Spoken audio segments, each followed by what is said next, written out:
வணக்கம் all franchisee partners and leaders அனைவருக்கும். இன்றைக்கி சப்ஜெக்ட் வந்து பார்த்திங்கன்னா நேற்று நம்ம பார்த்த ப்ராஸ்பெக்டோடைய அந்த கனெக்டிவிட்டியில் உள்ள சப்ஜெக்ட் தான். நேற்று நம்ம ஒரு ப்ராஸ்பெக்டை வந்து எப்படியெல்லாம் ஐடென்டிஃபை பண்ணணும் அப்படின்றத பற்றி நம்ம பார்த்தோம்.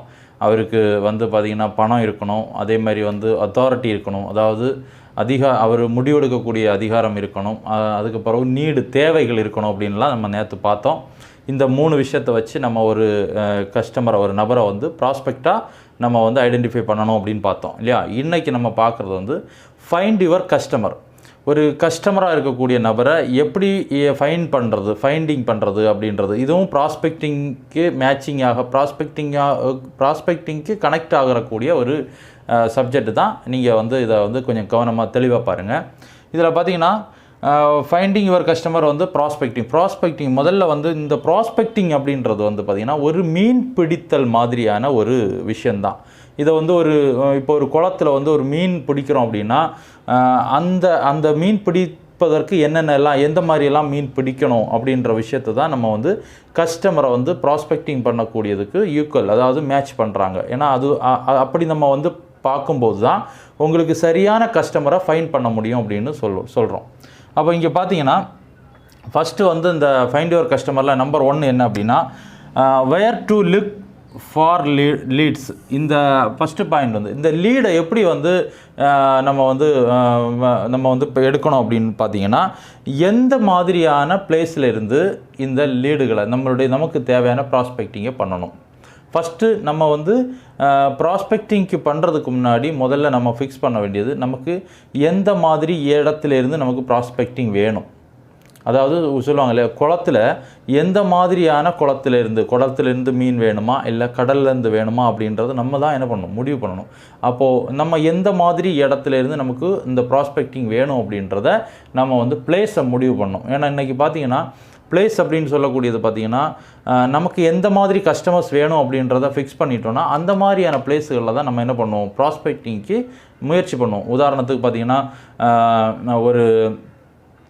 இன்றைக்கி இயற்கை நம்மளுடைய ப்ராடக்ட்ஸுக்கு மேட்சிங்காக, நம்ம ப்ராடக்ட்ஸுக்கு சம்மந்தப்பட்ட இல்லைனா நம்மளுடைய பிஸ்னஸுக்கு சம்மந்தப்பட்ட வந்து ப்ராஸ்பெக்ட் வேணும் அப்படின்னா என்ன பண்ணுவோம், நம்ம வந்து பார்த்திங்கன்னா நார்மலாக ஒரு ஜாபில் வேலை பார்த்துட்டு இருக்கக்கூடிய நபர்கிட்ட நம்ம வந்து அப்ரோச் பண்ணிகிட்ருப்போம்.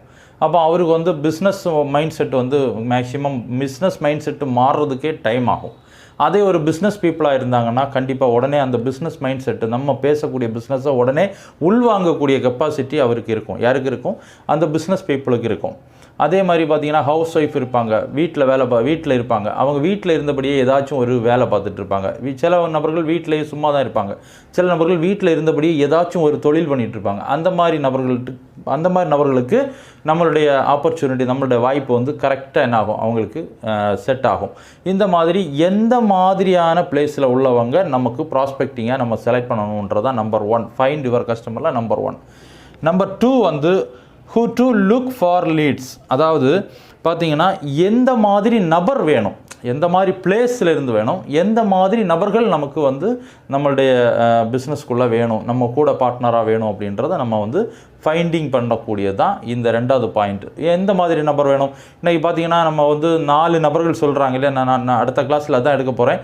4 நபர்கள் நமக்கு நல்ல எஜுகேட்டடும் பீப்புள் வித் மணி, அதாவது பணம் உள்ள நபர்களும் எல்லாம் எஜுகேட்டட், நம்மளுடைய தொழில், நம்மளுடைய ப்ராடக்டை பற்றியோ நம்மளுடைய விஷயங்களை பற்றியோ முழுமையாக தெரிஞ்ச நபர்கள், முழுமையாக அதை வந்து படித்த நபர்கள் உங்களுக்கு கூட பிஸ்னஸ் கூட வந்தாங்கன்னா உங்களுக்கு பவர்ஃபுல்லாக என்ன பண்ணுவாங்க, இந்த பிஸ்னஸ் அடுத்தடுத்த கட்டத்துக்கு எடுத்துகிட்டு போயிடுவாங்க.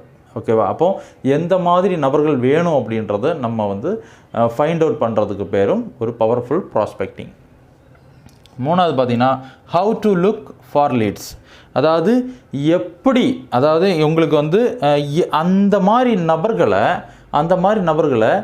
எப்படி நம்ம வந்து நம்மளுடைய பிஸ்னஸ்குள்ளே கொண்டு வர்றது, அதுக்குண்டான உபகரணங்கள் என்னென்ன எல்லாம் பயன்படுத்தலாம். இப்போ பார்த்திங்கன்னா குளத்தில் மீன் பிடிக்க போகிறது வெறும் கையால் போக முடியாது இல்லையா. நம்ம வந்து என்ன பண்ணுவோம், அதுக்குண்டான டூல்ஸுகள்லாம் எடுத்துகிட்டு போவோம் இல்லையா. அதே மாதிரி எந்த மாதிரியான நபர்களுக்கு எப்படியான உபகரணங்களை வச்சு அவங்கள நம்ம பிஸ்னஸ்குள்ளே கொண்டு வர்றது, இதுவும் ஒரு ஃபைண்டிங். அவங்களுக்கு எந்த மாதிரியான உபகரணங்களை பயன்படுத்தினா அவங்கள நம்ம கூட பிஸ்னஸ் பார்ட்னராக கொண்டு வர முடியும். அதுதான் ப்ராஸ்பெக்டிங்கில் இருக்கக்கூடிய பவர்ஃபுல் மூணாவது பாயிண்ட்ஸ் வந்து பார்த்திங்கன்னா உபகரணங்களை பயன்படுத்துவது. எந்த மாதிரியான உபகரணங்களை நம்ம அவங்கக்கிட்ட பயன்படுத்தி உள்ளே கொண்டு வர முடியும் அப்படின்றது ப்ராஸ்பெக்டிங்கில் இருக்கக்கூடிய முக்கியமான பாயிண்ட். 4வது பார்த்திங்கன்னா when to look for leads. அதாவது இது வந்து பார்த்திங்கன்னா எப்போது செய்யணும், இந்த ப்ராஸ்பெக்டிங்கை எந்த டைமில் செய்யணும், எப்போ செய்யணும் அப்படின்றது தான் 4வது பாயிண்ட். நிறைய பேர் இதை ஒரு ஜாப் மாதிரி பண்ணிகிட்ருப்போம். 9 to 5 இது ஒரு ஜாப் மாதிரி செய்யக்கூடிய விஷயம் கிடையாது. இந்த ப்ராஸ்பெக்டிங் அப்படின்றது நம்மளை பொறுத்த வரைக்கும் நம்ம எப்போவும் இந்த ப்ராஸ்பெக்டிங் மைண்ட் செட்டில் இருந்தோம் அப்படின்னா நம்மளை சுற்றி இருக்கக்கூடிய மக்களை எப்போ வேணாலும் என்ன பண்ணலாம், ப்ராஸ்பெக்டிங் பண்ணலாம். இப்போ அவங்க வந்து பார்த்திங்கன்னா சுற்றி இருக்கக்கூடிய நபர்கள் நான் முதல்ல சொன்னது மாதிரி எந்த மாதிரியான பிளேஸில் இருக்காங்க, ஒரு பிஸ்னஸ் பீப்புளா இல்லை ஒரு ஹவுஸ் ஒய்ஃபில், அதாவது ஒரு ஒர்க் ஃப்ரம் ஹோமில் வந்து தொழில் பண்ணிகிட்டு இருக்கக்கூடியவங்களா, எந்த மாதிரியான நபர்கள், அவங்கக்கிட்ட எப்படி நம்ம வந்து அப்ரோச் பண்ணணும், இந்த விஷயங்கள்லாம் தெரிஞ்சுக்கிட்டோம் அப்படின்னா இதை எப்போ செய்யணும்னா நமக்கு எப்போ ஃப்ரீ டைமோ, நம்ம எந்த மாதிரி நினைக்கிறோமோ, நம்ம எந்த மாதிரி டைமில் பண்ணணும்னு நினைக்கிறோமோ அந்த டைமில் எல்லாம் நம்ம என்ன பண்ணலாம், செய்யலாம். இதை ஒரு ஜாப் மாதிரி எடுத்து செய்யக்கூடிய தொழில் கிடையாது நம்மளுடைய தொழில்.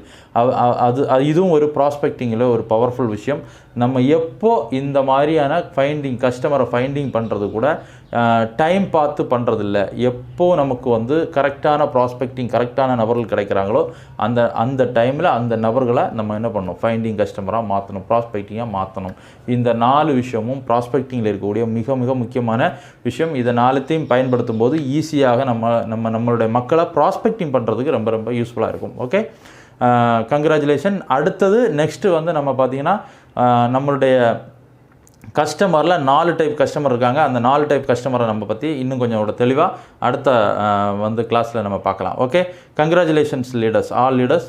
மேலும் மேலும் நம்ம நிறைய விஷயங்களை ப்ராஸ்பெக்டிங் பண்ணுறதை பற்றி படிக்கலாம். Okay, thank you.